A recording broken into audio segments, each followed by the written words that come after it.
Got some great guests joining us today. And actually, Zan, you connected with these ladies where? I met these gals on Instagram, and I love it when people really tell the story, like in the caption. And what really caught my eye is Val and Emily, Honeys of the Rockies, were telling this story about the worst hike they ever had.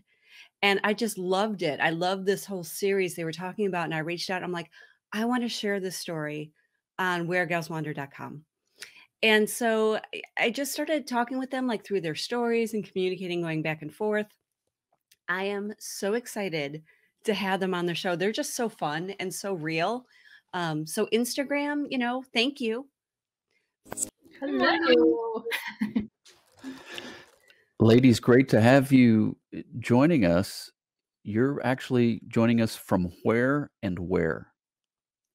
Well, I'm in Lethbridge, Canada, in Alberta. And I'm in Calgary. Yeah. So we're just 2 hours apart. Yeah. Okay. So I want to start off just because Adam hasn't had a chance to get to know you guys yet. So maybe, kind of tell us a little bit about like who you guys are. What is Honeys of the Rockies? Like, let's set the stage right there. Actually met in high school. And we would hike now and then together, and then we really became closer. And we're really good friends. So we started to hike more, and then we wanted to really share our love of the outdoors. So we created an Instagram page to just show that, and we wanted to be like real and share the good and the bad. Yeah. Yeah, like Val said, we met in high school. We were in Spanish class together. And then I don't really know how it came to be, but we discussed birthdays and we found out we had the same birthday and that I am 2 hours older than her. So we always have this joke of like, Val has to, wait, can't remember. If it's me or Val who dies 2 hours after, so that we're the exact same age when we die. So we spend the same amount of time on Earth. But yeah, so high school is where we met, and Honeys of the Rockies, like Val said, is where we're trying to really just help people understand why we like to hike and like put our pictures somewhere, but also just, yeah, inspire people to get outdoors because it does so much for us. And one big thing we focus on is like mental health. And we both kind of have some issues with anxiety and depression. And so the outdoors is really where we come back to ourselves. And so that's one major reason that we have our page. So, Emily, you said you like to share with the audience, with your following, why you like to hike. Yeah. Why do you like to hike? Hiking really just is that place where you feel so little, but you also feel so powerful all at once. And it's really hard to like kind of describe that for someone unless they've been hiking, because you look up at a mountain that just looks incredible and has been there for years. And then you just kind of get to be there and enjoy the nature. You get to disconnect from the things that keep you busy in life and just hear what you have to say in like your own mind. And when Val and I hike together, we will often spend a lot of time not talking together and we'll be kind of apart, and then we come together near the end of the hike. And it goes like that almost every time we hike, I feel like, where we're separate for a lot of the beginning, and then near the end we come together and we talk about everything that we've been thinking about while we've been hiking. And so that's a big thing for me, especially just hiking with Val, is like that's why we have a page together, is because we both get the outdoors the same way. Yeah. I love that you give each other enough space to kind of be able to experience it alone, but yet together. I think that there's times like when I'm hiking and if people want to talk, and sometimes you don't want that. You just want the silence. You just want to be part of the experience, but yet I'm you sorry get to about that, share Zan. I'm sorry. it. I completely lost my train of thought No, now. but Oh, yes, I know what I was going to what say. you were just saying, it's nice Yeah. when people don't interrupt you, when you get to complete your train of thought. Yeah. Yeah, exactly. Exactly. But Val, I think I think it was you that recently posted, like, you hadn't been hiking in a while, and Mhm. now, like, trying to go back and pick up where you left off, it was kind of, anxiety inducing, because you were so used to being at a certain level and now to kind of restart again. Yeah. Can you tell us a little bit about that? Yeah. So I did a hike um in the Crow's Nest Pass, it's called, and we were walking along a stream bed, like, and then there was ice over it. And usually, like, before, when I'd been hiking more, I was like, whatever. I'd hike along cliffs, hike down cliffs, hike up cliffs, no big deal. But something as small as this is, I knew that I was safe, but I had so much anxiety and I couldn't even continue. Like, I had to just sit there for a few seconds to calm myself down and then head back.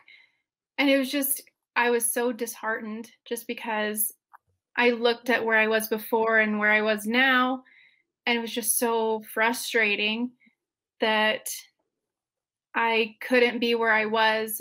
But it's interesting because hiking also really helps my anxiety and helps me feel stronger. So I think I just need to do it more, and then I'll be like, okay, I got this. Like, I'm confident in myself because I can do this. But I don't know, it's hard right now. Do you think, Val, in a way, as I hear you describe that, I think to myself, could it be that in a way that the anxiety or the concern that you might have about the path when you're hiking, right, could in a way serve as a metaphor for life? So when you are facing things in life, on your journey in life, and this path that we call life, our life's journey, you see a aspect of it that concerns you or doesn't look safe or you really don't know the outcome. Do you sense that metaphor when you're hiking? Yeah, oh, for sure. Emily, your love for hiking extends also to running. I think you're in the either you have run a marathon or you're in the process of training. I ran like a marathon distance last year. There's this movement called the Secret Marathon, and it's helping young women in the Middle East be able to run because they're not allowed to. And so I decided to run the marathon here in Canada. And yeah, so I want to run one where there's actually spectators and people around because I hear like the hype is really good. Because it was really hard just running on my own. But yeah, I do have a love for running. I want to hear more about this, the secret marathon. So, can you give us a little bit more detail about what that is? Yeah, so there's a film called The Secret Marathon, and there's a movement, and they're also an Instagram page. And yesterday actually was their The Secret Marathon 3 kilometer run for people to join to raise awareness about it. And so this film talks about, I believe they had a couple women. I haven't actually seen it yet, but they help women run a marathon every year because they're not allowed to. So they've had to be really secretive, and the camera crew has been really secretive. So the movement hasn't been super loud, but it is really interesting. Huh. Are there certain sections of Canada or anywhere, I guess, but where you guys like to meet and hike some of your favorite hiking locations? I don't think I will be familiar with them, but I'm sure we'll have many people watching and listening that will be. These would be it. And Val, will start with you. So my favorite hike in the world is in Waterton, which is in southern Alberta, and it's called Carthew Alderson. It's I think it's about 17 kilometers.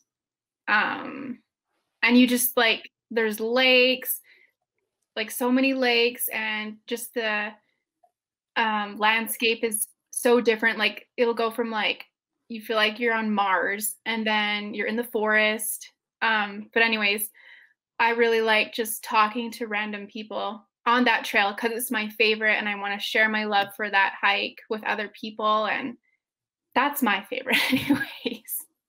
But generally, I would think that Waterton National Park is really where we hike, and that's where we started hiking together, and that's where we still hike together. And we've gone to Banff National Park a couple times, and I think one of my favorite hikes there is Hauling Peak. It takes like max, I'd say 5 hours, and you get all the way up to a ridge and a peak, and then you come all the way back down. And it's just crazy how fast you can get, because if you drive into Canmore, you look up and you're like, whoa, it's so big, and you know that you'll be down within a couple hours. And he really hadn't hiked before, and he started his own hiking journey. And then I kind of piggybacked off of his hiking journey, and I would invite Emily to come with me. And one thing with him is whenever you hike with him, literally you're going to have some sort of insane story, because he's crazy. Like, we'll come home at like 2 a.m, or we'll get lost and try to figure out how to come off a mountain and it's dark, or we'll run into a bear. But he really, I think, instigated my love for hiking. And I actually started hiking with him because I didn't want him to die. So, Oh, there you go. So you were going to be there to rescue him from the bear. Yeah. And then I actually really loved hiking after I hiked with him a little bit. And yeah, Emily would join us and we'd all hike together. I don't know, Emily, how do you feel about my dad's craziness? Not great. He was definitely one person who really introduced us and me to hiking, and I really appreciate him to this day for it. But now I hike with my husband, who's not bent on trying to have a near-death experience every time we hike. So I now know that that's not normal. But when we were younger and in high school, I just thought every time you hike is like pretty cool because you almost die, but you don't. So that's kind of like a change, but it was good because we became pretty fearless pretty quick through hiking with him. And that was the nice part, is that now to some degree we'll hike harder things, but yeah, it's kind of like we've done intense things and that part is over. Yes.